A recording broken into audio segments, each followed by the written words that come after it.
Hey friends, welcome back to the Polish Protege. I am Stephanie and we are currently in the downstairs grow room plant baby nursery, and I have this beautiful tray of Snapdragons. These are one of the very first trays I planted. In fact, they're my first full tray if you don't count the onions I planted first. Today we're going to do a little bit of maintenance on the onions and the Snapdragons, and I'm going to show you how I give them a haircut before they start going outside. All right, here is a close-up view of how tall these Snapdragons have gotten. Now there's a mix of them in here. Look, I got a couple little ones. They're getting drowned out by these big tall ones next to them. What we're gonna do is we're gonna bring them all back down on to this lower size. So we're gonna look for here. These are their seed leaves. Those are the ones that come out right out of the seed and get them going. And then there's their first set of actual leaves. And here's another set of actual leaves. I am gonna cut mine above a set of leaves. Now, this is a better example. This has got a lower set of leaves and a second lower. I wanna trim above the second set of real leaves, ideally. And I'm gonna snip right there. And what's gonna happen, let me get you a little bit closer, is right there at that V, right there, those two little nodules, when I cut that main stem above that, those are going to branch off and they're going to make two new shoots, which is going to make this Snapdragon not one tall skinny plant, but branched and bushy. And I can do that again. So when those two, these two grow up, I'll have one this way, one this way. I can trim them again, and then I'll have four. Does that make sense? We're trying to make this plant bushy and big with lots of flowers instead of straight with one big set in the end. So right now I'm gonna give all of them a little haircut. All right, so I'm just gonna take the one closest to the edge. I'm gonna go right here, snip it off, put it right here. Same thing right here, above that set of leaves. I'm gonna find a set of leaves. This one right here, I'm gonna go right there. And I'm just gonna go ahead and trim this whole tray. Ready, set, go.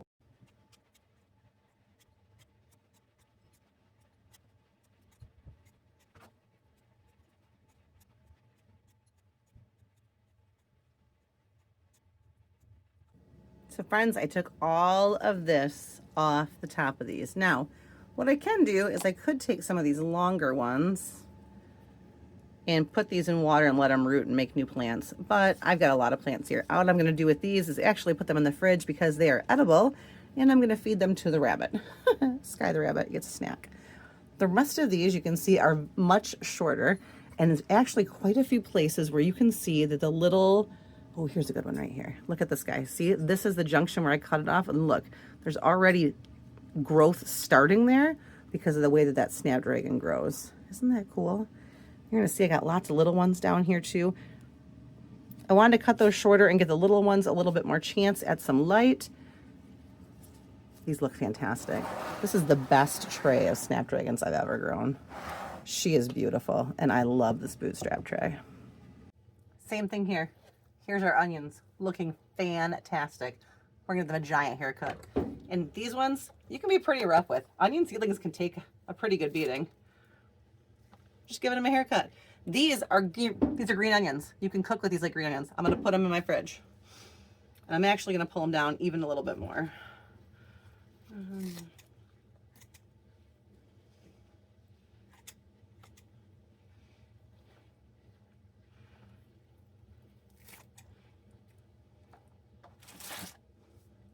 Look at that. Whoop. I am not very good at haircuts. All right.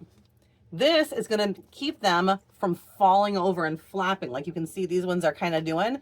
This is gonna let them grow straight up again. It's also gonna let them get more shoots and be a stronger seedling. Hang on, I'll pull you down so you can see them. So here is how these are looking down here. You can see they're nice and strong down here. I like this one especially. Like, see how nice and strong that is? I want it to grow another one, and I want it to get a little bit stronger.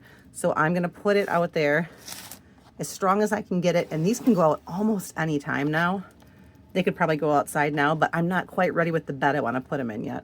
So I'm gonna leave those alone. I'm gonna come in and go ahead and cut these guys too, And look at, just for fun, just for funsies, look how beautiful these geranium plants are. Look at all the little buds they're putting out. I am gonna get 2 hanging baskets, maybe 4 hanging baskets, and bring them in the house and fill them with potting soil and plant these this week too. That'll be coming up in the next week or so. As far as germination go, we only got a couple of these yellow sweet Spanish, which makes sense because this was my old onion seed. I'm actually surprised I got any at all. The Weathersfield, I got a good decent amount in here. Also, a volunteer Snapdragon. I must have popped a seed over there. And then these Isla Craigs, this is a brand new seed packet, and you can definitely tell. I'm gonna have plenty of onions this year. And look at this pile of greens. So like I said, this is all gonna go into a baggie in my fridge for use as green onions over the next week or two. I'll put it in a baggie with a damp paper towel or a damp cloth napkin, and that will keep those good for at least a week or so, maybe even 10 days. And these are gonna go in a baggie, and I will feed them. I can't feed all of those to the rabbit because she will get an upset belly, but I can give her a couple a night for this week, and she will be incredibly excited. Treat for the rabbit, treat for us, haircut for the onions. Okay, one more thing for this video. Let me find your one. I don't know if this is gonna pick it up, but you can see the tips of these onions, how they're yellowing. These plants are getting big enough now that they are going to need fertilization. When you grow plants indoors, and I'm not using seed starting mix, I used potting soil, which has a little bit of nutrients in it. Seed starting mix has no nutrients in it. If I was using that true seed starting mix, I would have needed to add nutrition before now. But because I use seed starting mix, it bought me a little time, but now I can kind of see a little bit of signs of yellowing in this and the Snapdragons, which are the furthest along. So I'm gonna start fertilizing in the house now once a week. Now I had to buy a new container of my fertilizer because I left my fertilizer outside over the winter and it's liquid and I can't find it now. So it's gonna be here, but I'm gonna insert a picture of it right here.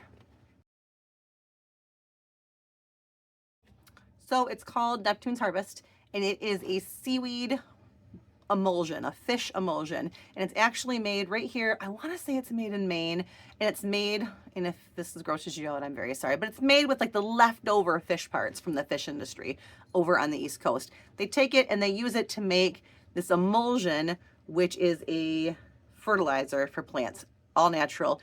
I love it. It works very good. I've had lots of people over the past couple years when I mentioned this say, ew, you're gonna have that fishy smell in your basement. My husband also had a similar reaction. You really don't. You really don't. I guess if you're very sensitive to smelling, maybe. Be good, cat. Be good, cat. Uh-oh, here they come. Here's what I do though. I just take a gallon milk jug. I fill it up to the almost top with water. And then I take 1 cap, just 1 cap of that liquid emulsion, that seaweed emulsion, and I put it in here. I didn't have a lid in that. There was some water in that. Don't do that. Put the lid on and then shake it up. And then it turns this beautiful, disgustingly brown color, which is good for plants. And then I water them, usually on Sundays. Once a week, I go through and water them with this that one time. And that seems to work for me until I can get them outside. Once I get them outside, I continue to do this once a week for 2 or 3 weeks until they've gotten over the transplant shock and I know that they're very settled where they're at, and then I stop. I don't fertilize anymore. I don't do it the whole season. I just use the seaweed emulsion once a week to get them going, and that's it. Usually. Once in a while, I have gotten Trifecta, which is from M.I. Gardner. And it is one that is a slow release where you sprinkle some of it in the hole when you plant your seedling and it goes for a long time. I didn't not like it. I didn't notice a huge difference. I noticed a huge difference with this. This makes a big difference. Getting your plants off to a good start, giving them some when they're getting established. After that, I like my garden to be as hands-off as possible. So this is what I do, and it seems to work. I'm having one more slight problem down here in the basement. This tray has my celery, which looks amazing. Right next to it, which looks not so amazing, is my eucalyptus. Some look great, some are shriveling up. Here is what I think the problem is. I think that the eucalyptus and the celery have different watering needs. I think my eucalyptus needs to stay drier, and because it's getting wet, it's having some problems in the middle. I think the water's probably pooling there when I bottom water. So, note to future self, plant according to watering needs. The eucalyptus need their own bucket. Dang it. So I might have to come pop the ones that are decently out and put them in their own container. Maybe tomorrow, maybe the next video. We'll see. All right, Michiganders. If you're with me, you're with me. It was 70 degrees today in Michigan in March. It was beautiful, 65 yesterday. I've had a lovely gardeny weekend. I did a lot of work in the backyard. I will show you that video next. I shot some today while I worked on it.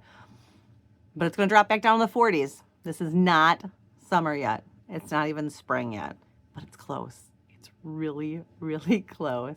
But for now, still in the basement, still in the grow room. Next up, I will show you that video from the things I did outside to get ready for this big move. We have a confirmation date, spring break. We are repouring the driveway in the outdoor kitchen. I'm very excited to have a date on it. So I'll show you what I've been doing, what the plan is, and that will be next time. All right, have a great day, guys.